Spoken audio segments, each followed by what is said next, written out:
Здравствуйте! В эфире информационный выпуск Амши Кушара. Кабинет министров принял решение об установлении минимального размера месячной заработной платы в 20 тысяч рублей, а также об увеличении вдвое размера пособий многодетным семьям.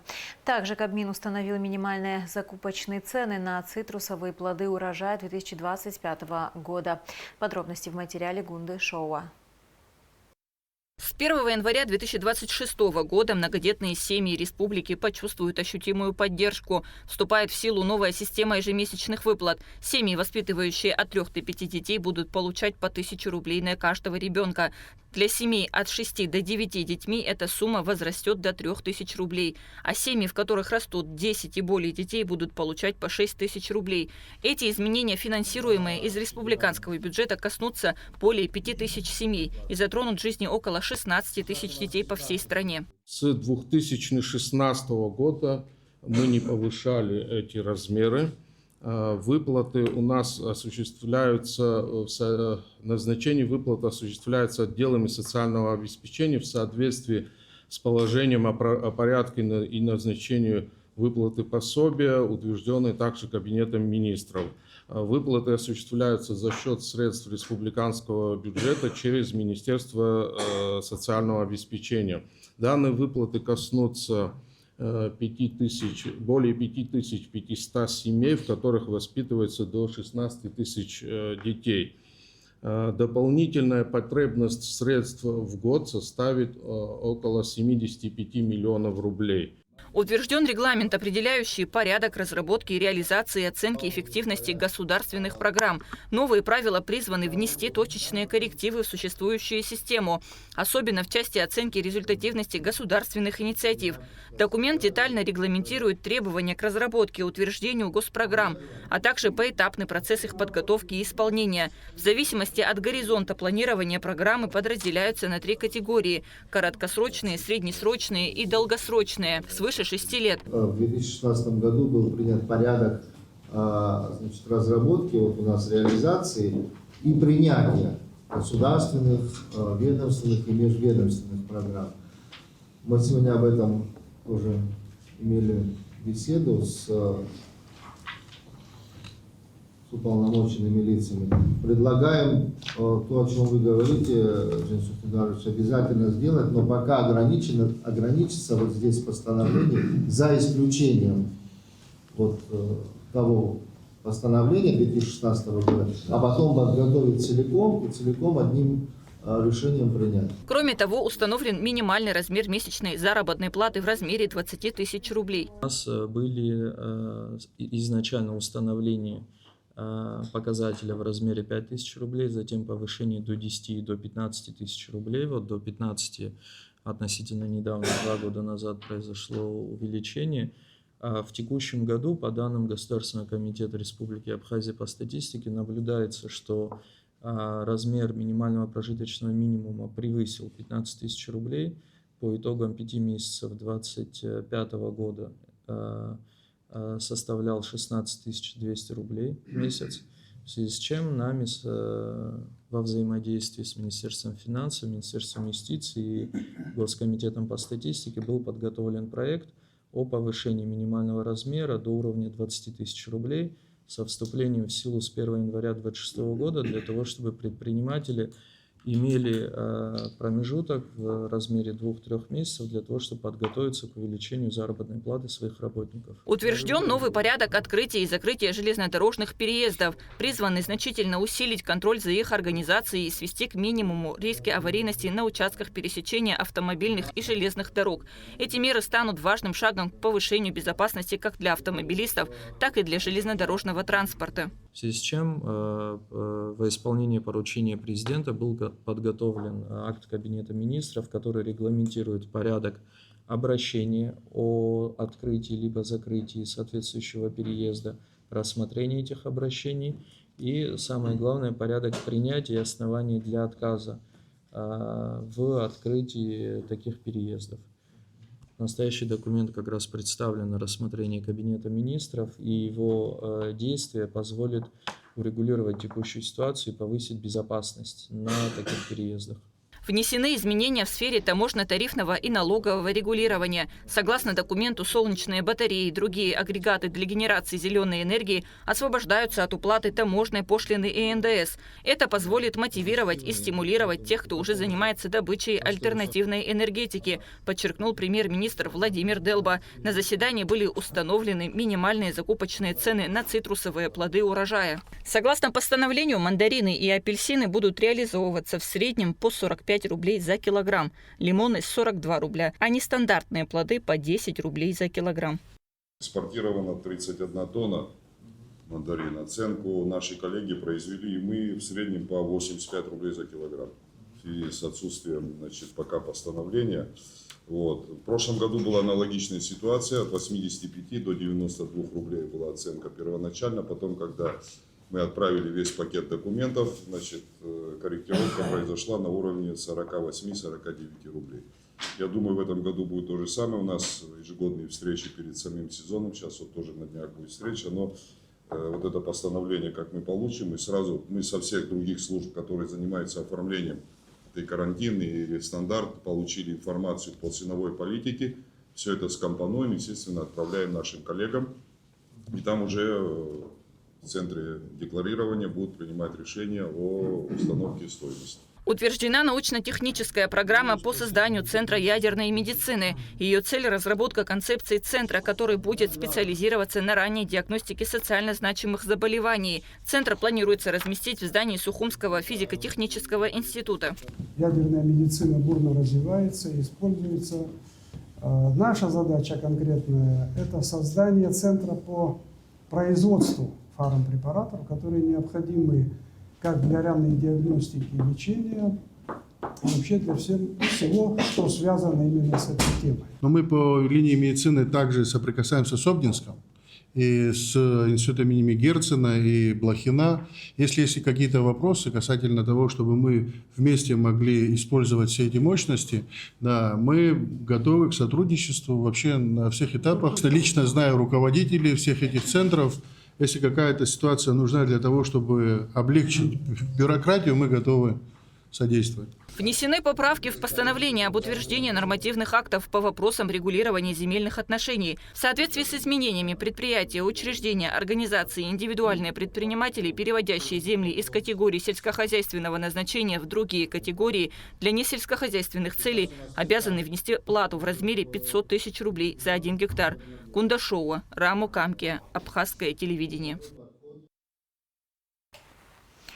Состоялась встреча вице-президента Абхазии Беслана Бигвава с главой Всероссийского общественного движения «Знамя России» Джахангиром Мамедовым.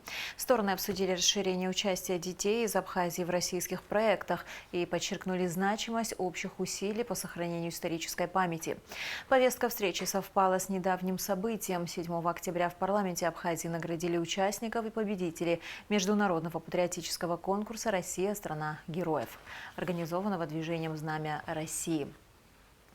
Награждение прошло в память о депутате парламента Абхазии Вахтанге Гуланзе, который сыграл важную роль в привлечении абхазских школьников к участию в этом проекте.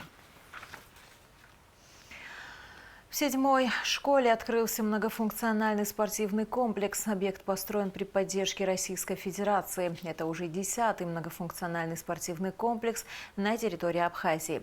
Церемонию открытия посетила Наилита Арутюнян.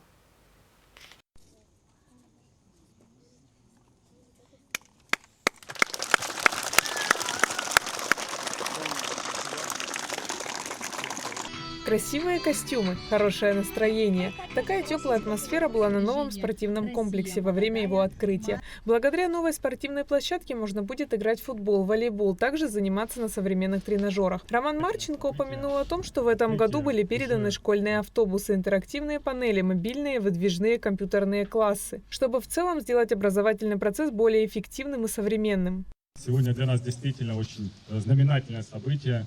Открытие уже 10-го по счету многофункционального спортивного комплекса на территории этой замечательной школы.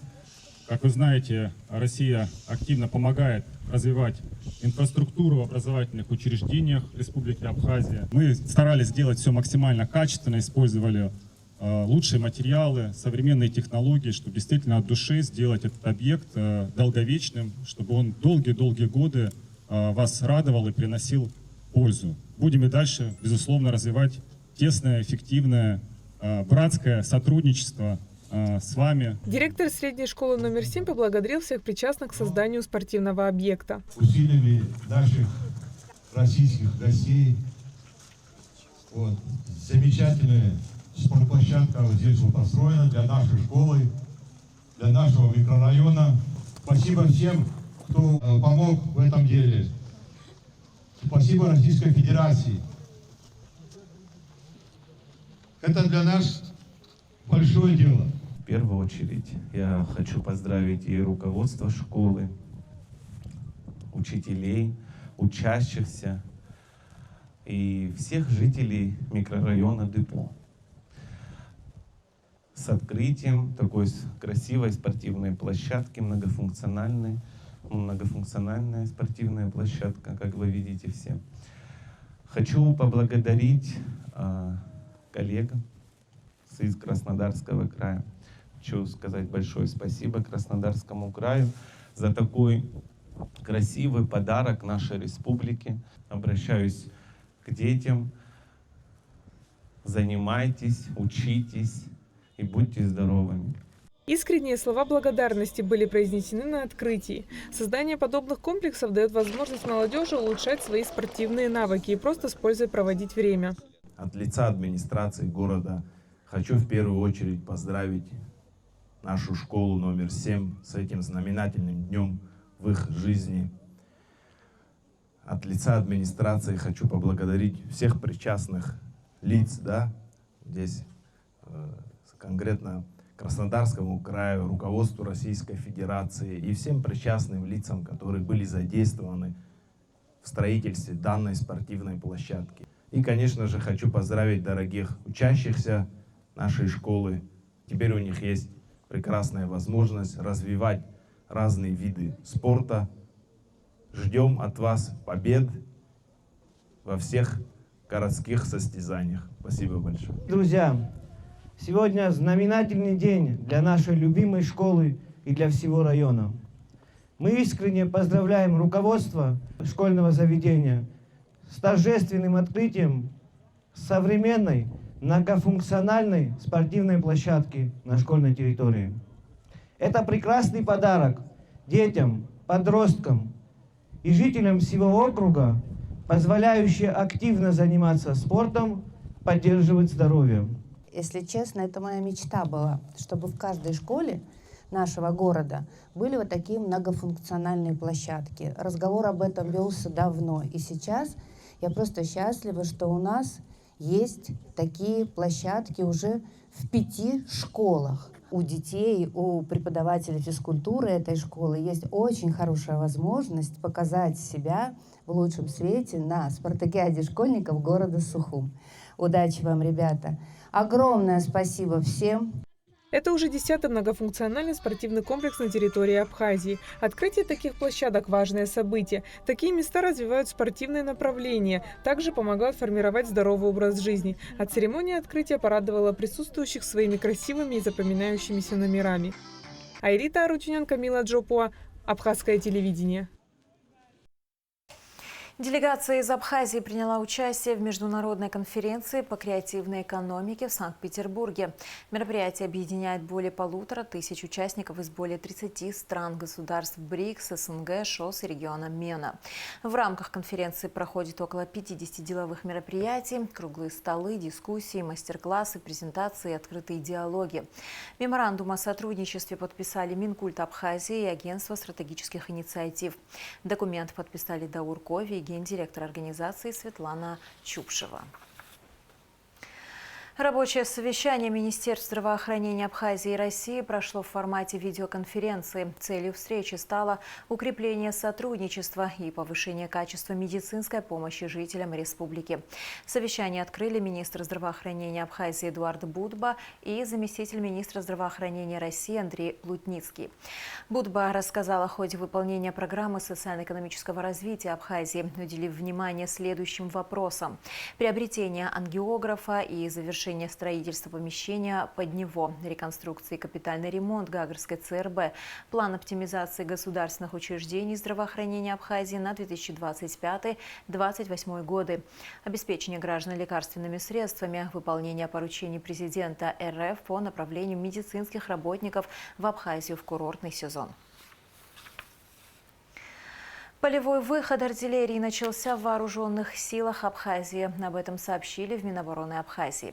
Учения направлены на повышение практических умений командиров в управлении подразделениями, организации боевого обеспечения и взаимодействия с другими родами войск, отметил руководитель учений полковник Андрей Любовский.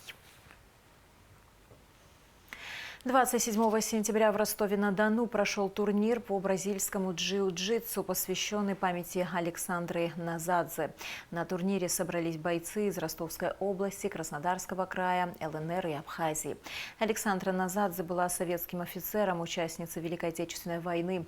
Погибла 25 ноября 1941 года в ходе штурма станицы Нижнегниловской. Александра Назадзе посмертно награждена орденом Красной Звезды. Надзадзе Александра Константиновна – абхазская девушка, чья жизнь – легенда. Она родилась в далеком 1913 году в Абхазии, а в Ростове-на-Дону она отвагой прославилась. После школы работала библиотекарем и пионер-вожатой, училась в партийной школе в Сухуме, но мечтала служить в армии. Получив специальное разрешение Народного комиссара обороны, Александра поступила в военно-политическую академию, которую закончила перед самой войной. Александра Назадзе являлась родной сестрой моей бабушки.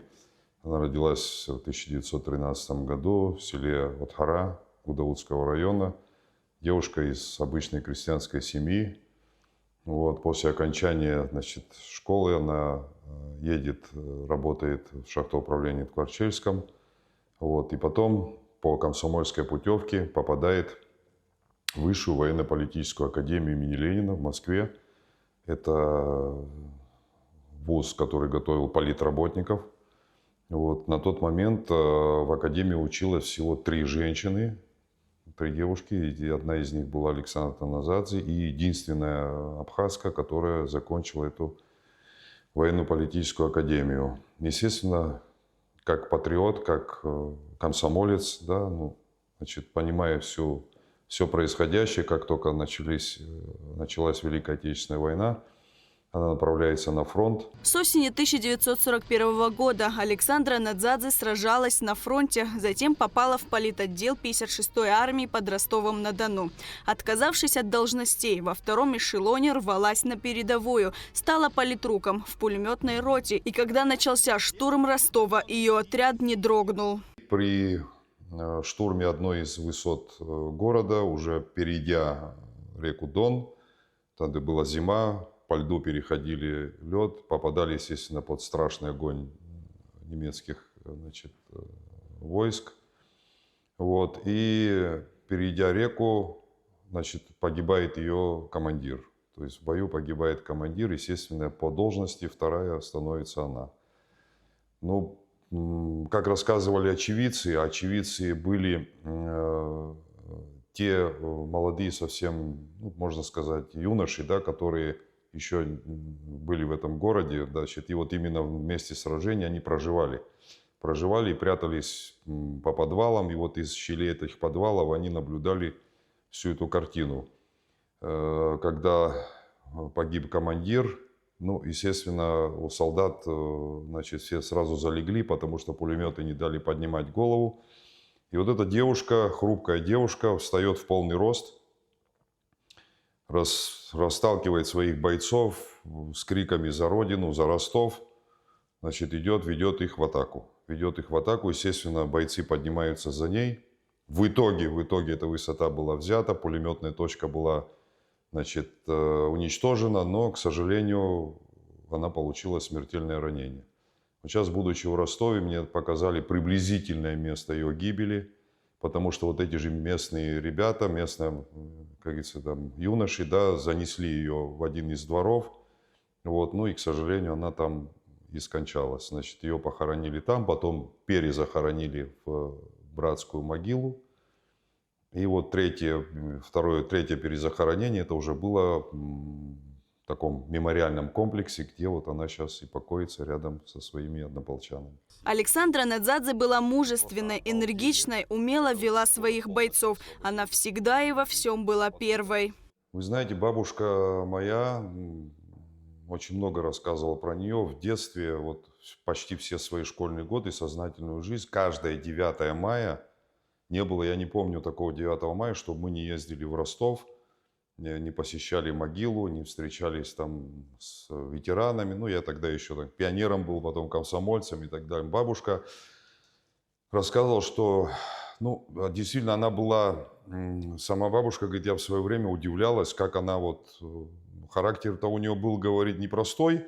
В то же время эта девочка, то есть такая она, ну, с двух сторон можно было. Она и улыбчивая, она и веселая, но когда нужно было, конечно, она проявляла свой характер. И я даже одно письмо читал, которое написала с фронта своим сестрам и брату.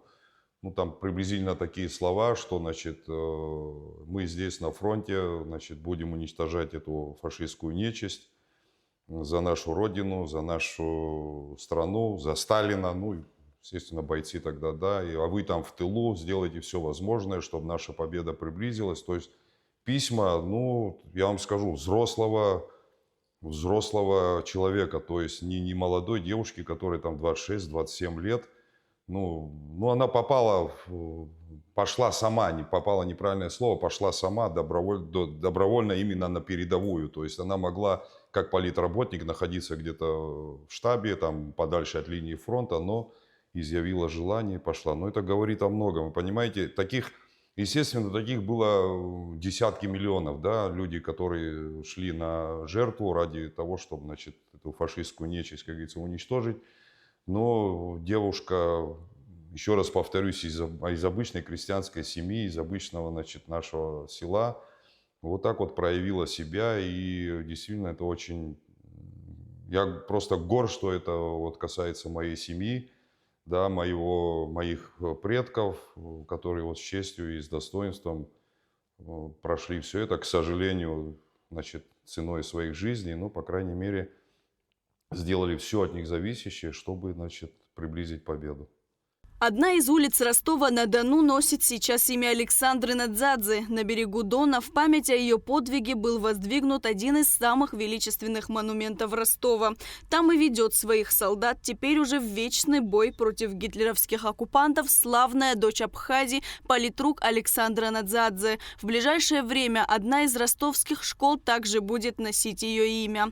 Память о героине живет и в Абхазии. В Сухуме и Лдза школы и улицы названы ее имени.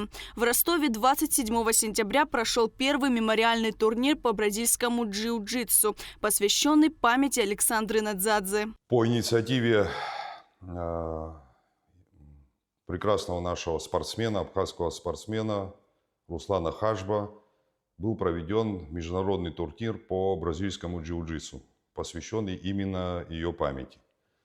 Вот. Этот турнир собрал свыше 550 спортсменов с разных регионов, в том числе и с нашей республики. Так что этот турнир уже становится международным.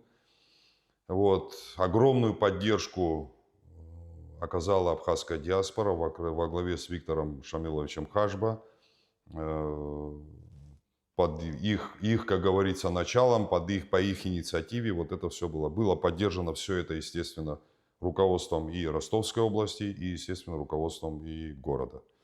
Вот, соревнования прошли на высочайшем уровне, были призы вручены и так далее, и так далее. То есть этот турнир будет проходить теперь ежегодно, но уже перед 9 мая, то есть в апреле месяце.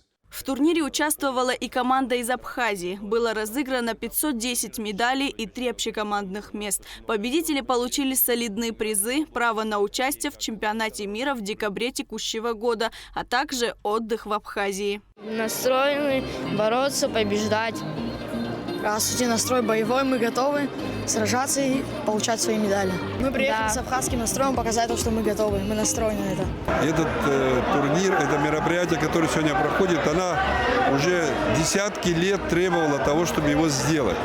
Мы, конечно, всегда на 9 мая ходили к мемориалу, возлагали цветы, вспоминали мы всегда Александру Константиновну Назадзе, которая погибла и положила свою жизнь за освобождение города Ростова-на-Дону. Но все-таки это время наступило, к счастью. Мы решили провести этот турнир, и его учредили, чтобы ежегодно проводить теперь к 9 мая. В этом турнире очень много участвовал, из 550, спортсменов, очень много было детей.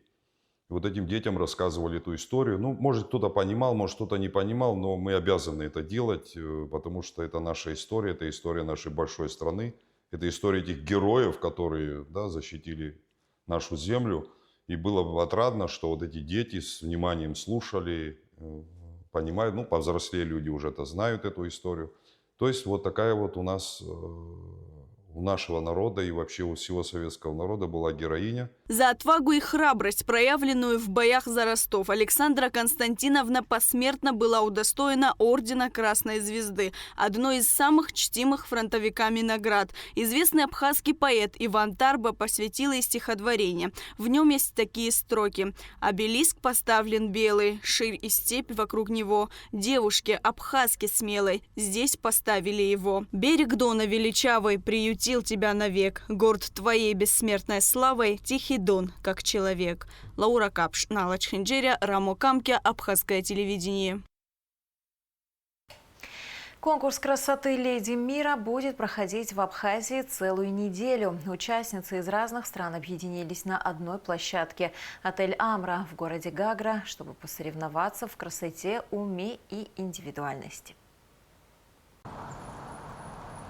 «Красота спасет мир» – это выражение описывает сегодняшнее мероприятие, которое проходит в городе Гагра в отеле «Амра». Наша съемочная группа посетила это мероприятие, чтобы лично убедиться, действительно ли красота может спасти мир.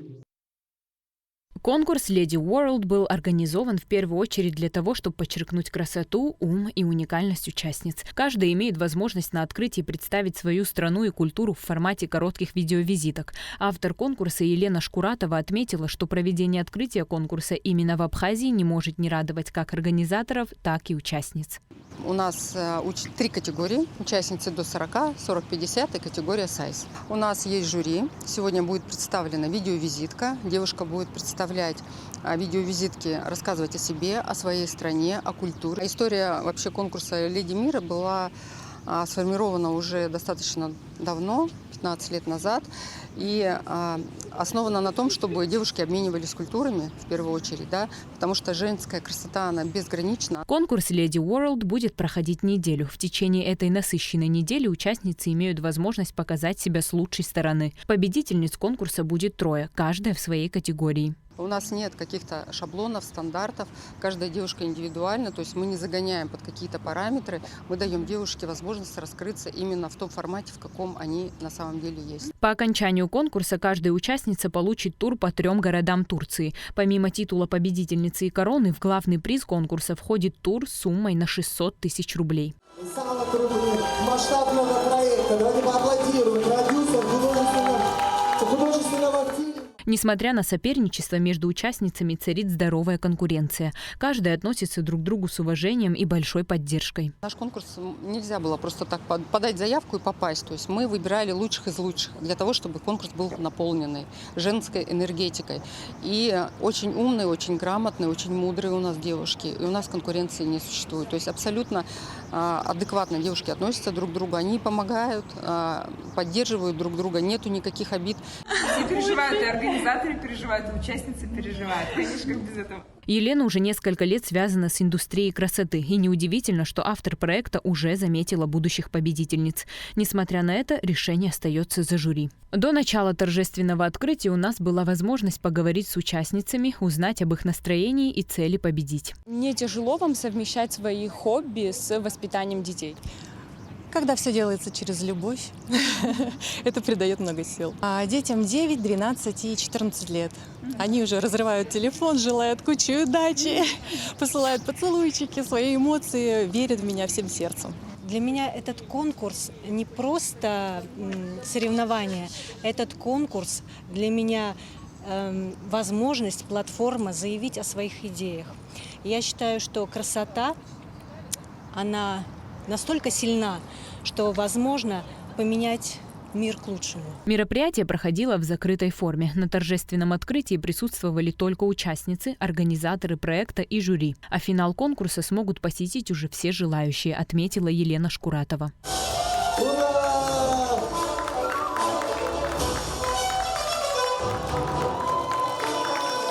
Подавали девушки местные из Абхазии, было 3 человека, но когда собрались девушки со всех стран, почему-то девушки из Абхазии в последний момент отказались. И хотя на самом деле я считаю, что если проходит международный конкурс в Абхазии, то национальное достояние Абхазии, то есть любая участница должна была принять участие, именно абхазка. Конкурс «Леди мира» проходит на территории Абхазии уже 2-й раз. Только в этот раз масштабы намного больше. Знаете, в прошлом году мы проводили конкурс в Сочи, но финал приехали проводить в Абхазию. Очень-очень аккуратно нас пустили на вашу территорию, сказали, что здесь должно быть все очень достойно. Я заверила, что конкурс «Леди» он обязывает. У нас на самом деле истинные леди. И сказали, хорошо, проведите, а дальше посмотрим. Мы его провели, и нам пришло приглашение в следующем году полноценно целую неделю, королевскую неделю, каникулы для наших принцесс провести именно в Абхазии. Очень гостеприимно нас приняла Абхазия. Будем рассказывать о культуре вашей страны. Это очень важно, потому что очень многие девушки никогда не были в Абхазии, но, знаете, вот они находятся 2-й день, и они в полном восторге.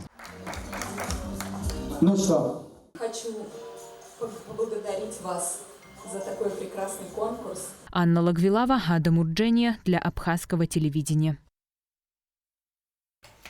Инициативу конкурса «Чистый двор» предложили группы команды Абхазии «Экологическое благополучие, культурный код и ценности» совместно с администрацией города Сухум. На данный момент проходит оценка дворов, которые подали заявку на конкурс. Инспекцию территории проводят замглавы администрации Сухума Автандил Сурманидзе, замначальника городского управления ЖКХ Елена Отепина и представительница групп Анжелика Вартикян. В конкурсе приняли участие около 20 дворов. Конкурс «Чистый двор» приурочен к 32-летней годовщине победы в Отечественной войне народа Абхазии. Главный приз – благоустройство двора. Просто душа радуется, горожане выходят, наводят порядок, белят, красят, подметают, убирают. Это хорошая практика. Приняло участие около 20 дворов, домов. Конечно, хотелось бы, чтобы было больше, но это такой пилотный проект. В первую очередь, огромное спасибо всем жителям, кто принял участие. Получилось так, что у нас из города Гудауты приняли участие, и из поселка Гудзера. То есть есть обратный эффект, и я думаю, что это станет доброй традицией. Одни мы ничего не сделаем без жителей. Здесь должны понимать и стараться все, от маленького до большого. И тогда, я думаю, мы добьемся больших успехов.